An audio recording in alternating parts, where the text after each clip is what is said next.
Capitale tropicale, vivante, cosmopolite et captivante, la ville de Panama connaît aujourd'hui une fièvre immobilière sans précédent. On recensait en 2014 une quinzaine de gratte-ciel en construction de plus de 200 mètres de hauteur. Des immeubles de 50 à 70 étages abritent luxueux appartements, hôtels, bureaux, casinos et pistes d'atterrissage pour hélicoptères. La plus haute tour, en forme de voile de 293 mètres, sera bientôt détrônée par la tour Megapolis 2 et ses 340 mètres.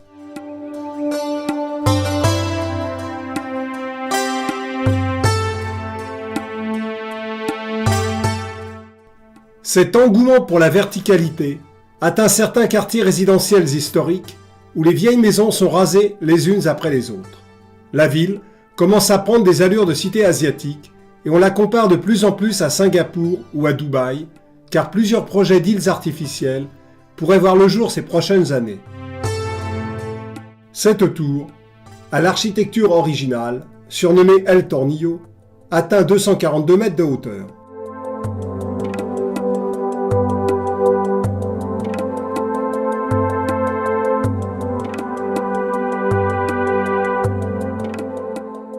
Des hauteurs du parc Cerro Ancón, on découvre une vue panoramique de la ville moderne jusqu'au Casco Viejo ou Vieille Ville, situé sur une petite péninsule qui avance dans la baie de Panama.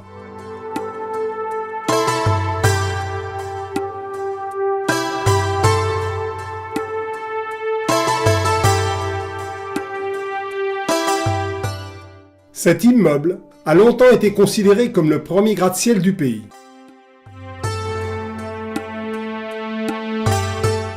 Non loin, l'église de la Merced, construite en 1680, conserve encore sa façade originale de style baroque.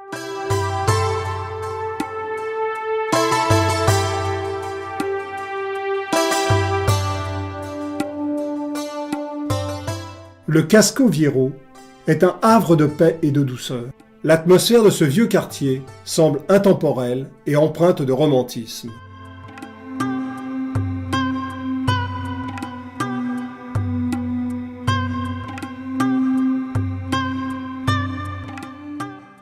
Ici, le piéton conserve sa place. Les enfants jouent encore au foot dans la rue et les vieux se réunissent toujours sur les bancs pour causer ou taper le carton. L'église et le couvent Saint-Dominique construits en 1678 étaient des plus somptueux, jusqu'à l'incendie qui ravagea l'ensemble moins d'un siècle plus tard.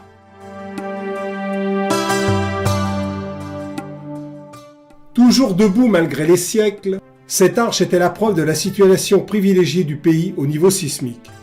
D'où le choix des Américains d'implanter le canal au Panama plutôt qu'au Nicaragua.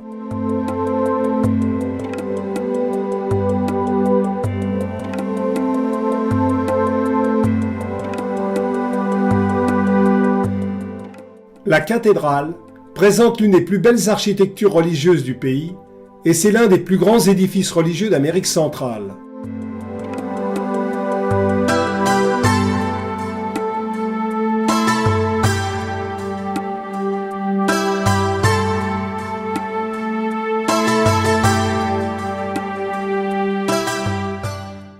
Ce bâtiment néoclassique, dessiné par Ruggieri et inauguré en 1908, accueille également aujourd'hui des concerts de musique classique et de grandes représentations théâtrales.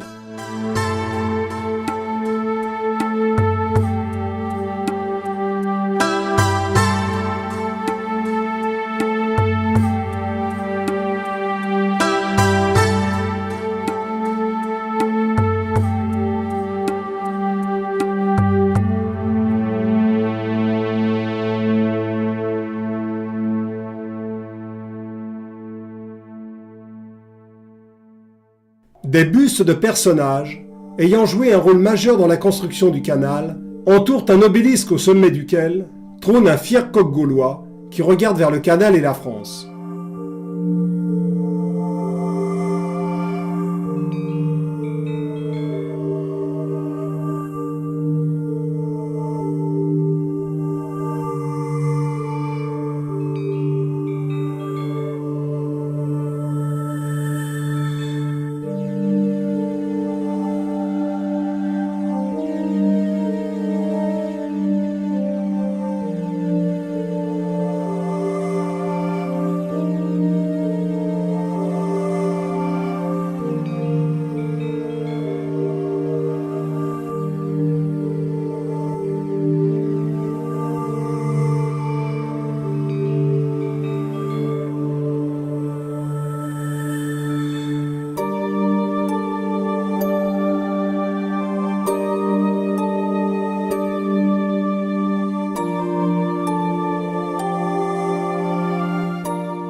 première œuvre de l'architecte américano-canadien Frank Gehry en Amérique latine, cette imposante structure métallique multicolore abrite un musée de la biodiversité situé à l'entrée du canal de Panama.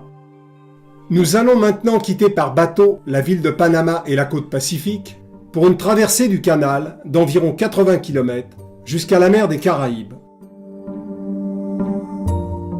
Construite en 1962, le pont des Amériques se dresse au-dessus de l'entrée côté Pacifique et était le seul pont permanent connectant l'Amérique du Nord et du Sud jusqu'à l'ouverture du pont du Centenaire en 2004.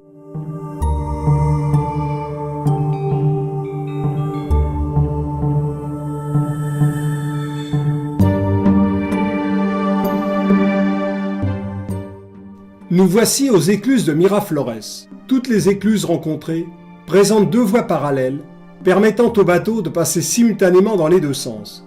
Celle de Miraflores comporte 2 bassins par voie.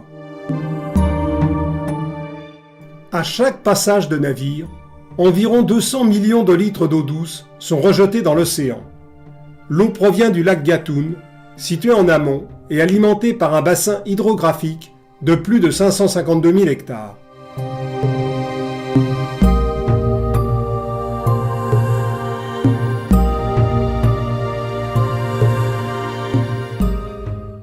Les chambres des écluses se remplissent et se vident en 8 minutes grâce à un système d'aqueducs et de vannes qui fonctionne par gravité.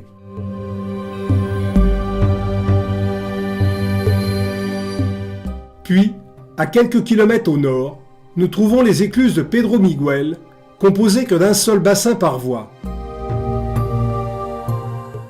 Chaque bateau est tenu d'avoir à son bord, en plus d'un pilote du canal, 4 équipiers chargés de lancer et d'attacher les bouts servant à stabiliser l'embarcation dans le passage des écluses. Les professionnels, prenant entre 50 et 100 $ la traversée, certains plaisanciers n'hésitent donc pas à prendre à leur bord des amateurs, permettant à ces derniers de traverser le canal gratuitement. À la sortie des écluses de Pedro Miguel se dresse le pont du Centenaire, d'une longueur totale de 1052 mètres, et construit en 29 mois pour soulager le pont des Amériques. Il fut inauguré le 15 août 2014 pour célébrer les 90 ans du transit du premier navire, le 15 août 1914. La construction du canal, situé dans une zone tropicale et à l'époque infestée de fièvre jaune et de paludisme, causa la mort de 250 000 personnes. C'est dans cette prison qu'est incarcéré l'ex-dictateur panaméen Manuel Noriega, extradé de France en décembre 2011.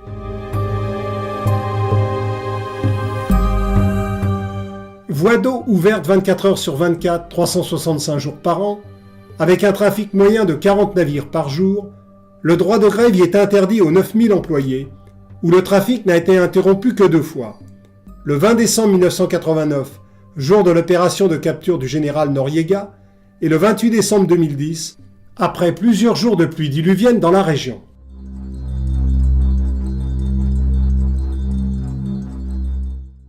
Dernier jeu d'écluses à Gatun, composé de 3 bassins par voie.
Les navires sont assistés par de grosses locomotives électriques de halage, auxquelles ils sont reliés par paires, et se déplacent sur des rails situés le long des écluses, pesant 50 tonnes et pourvus de 2 tractions de 290 chevaux.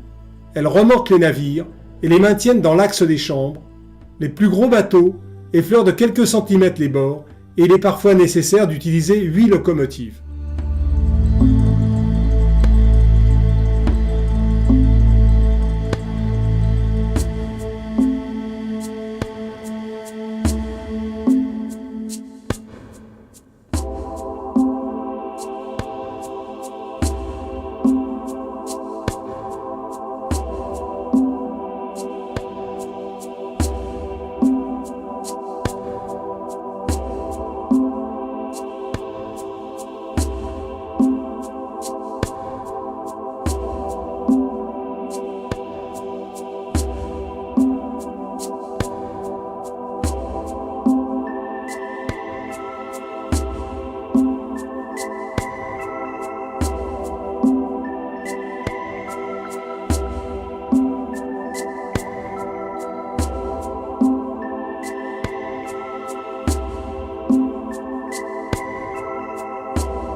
Face à l'accroissement du trafic mondial et de la taille des porte-conteneurs, le Panama a décidé en 2006 d'un programme d'agrandissement avec la création de nouvelles écluses dont les chambres seront plus grandes.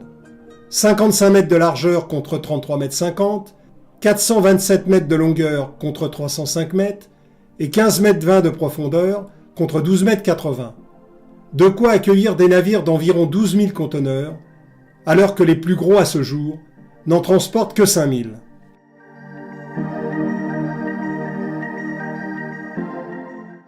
La création de cette compagnie de chemin de fer remonte à l'époque de la ruée vers l'or. La traversée du Panama s'impose comme chemin le plus court pour relier l'Ouest américain. La construction attire des ouvriers du monde entier, malgré un travail difficile dans la moiteur tropicale, la boue, les marécages et les maladies. 12 000 ouvriers auraient perdu la vie sur le chantier, mais le premier train circule en janvier 1855 sur les 75 km de voies qui sont un succès technique, reliant ainsi Panama à Colón en 4 heures seulement. À la sortie du canal, Colón se consacre au transport maritime avec sa zone franche la plus importante au monde après Hong Kong. On pénètre ici dans le monde du business en présentant son passeport. Colón est une ville où modernité et richesse côtoient le dénuement le plus total. Ici, le mur séparant riches et pauvres n'est pas qu'une simple image.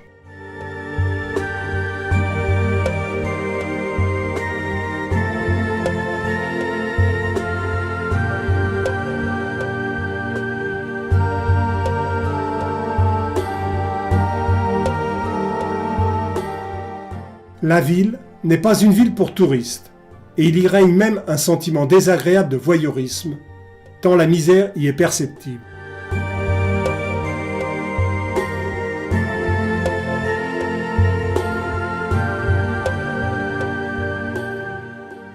Les ruelles sales et les vieilles maisons en bois délabrées témoignent de l'abandon par les pouvoirs publics d'une ville jadis prospère.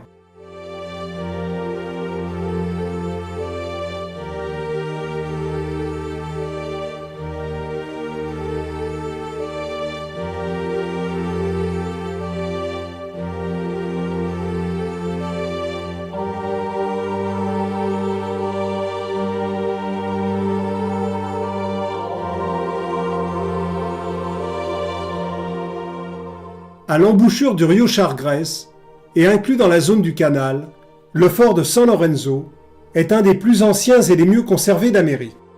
Les premières fortifications furent érigées à la fin du XVIe siècle pour protéger les bateaux espagnols à la sortie du fleuve contre les pirates attirés par les richesses transportées jusqu'à Portobello.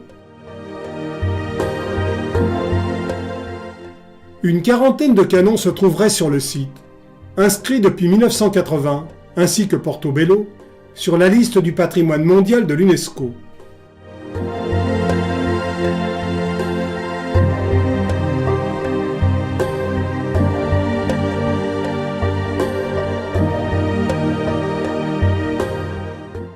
En novembre 1502, émerveillé par la beauté des lieux lors de son dernier voyage en Amérique, Christophe Colomb baptise cette localité indigène du nom de Portobello, ou Joli Port.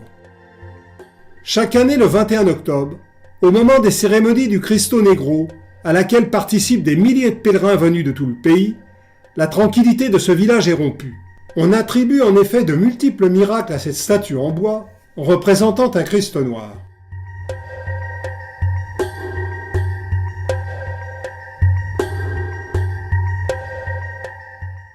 Les douanes royales sont l'un des ouvrages civils les plus importants de la période coloniale en Amérique centrale. Les travaux de restauration, réalisés grâce à la coopération espagnole, s'achevèrent en 1997.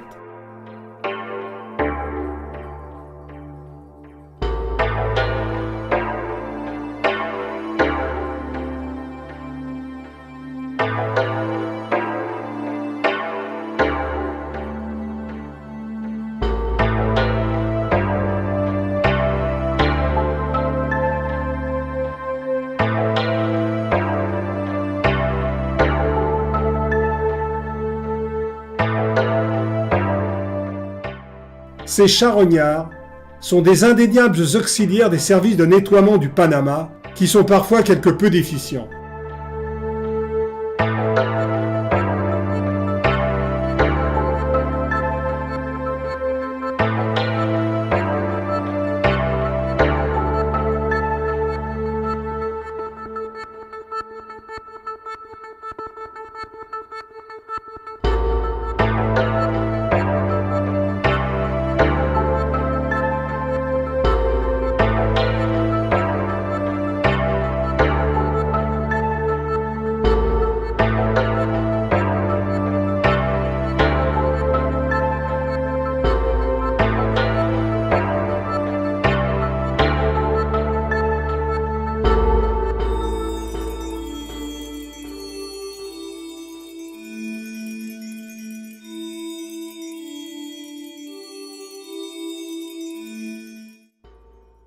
En plein cœur de la jungle tropicale, il faut naviguer en pirogue pour parvenir jusqu'au village du bout du monde des Indiens Emberas, bâti sur pilotis.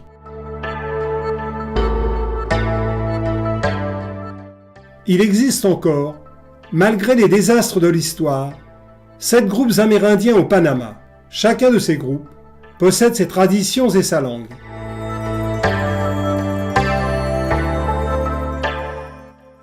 Les Indiens Emberas sont parmi les plus authentiques du pays. La culture et manière de vivre sont restées identiques depuis des siècles. Ils font partager à leurs hôtes leur connaissance de la jungle et des plantes médicinales, leur art du tatouage, leurs musiques et danses, sans oublier leur très riche artisanat et leurs repas simples mais excellents de poissons grillés et bananes plantains.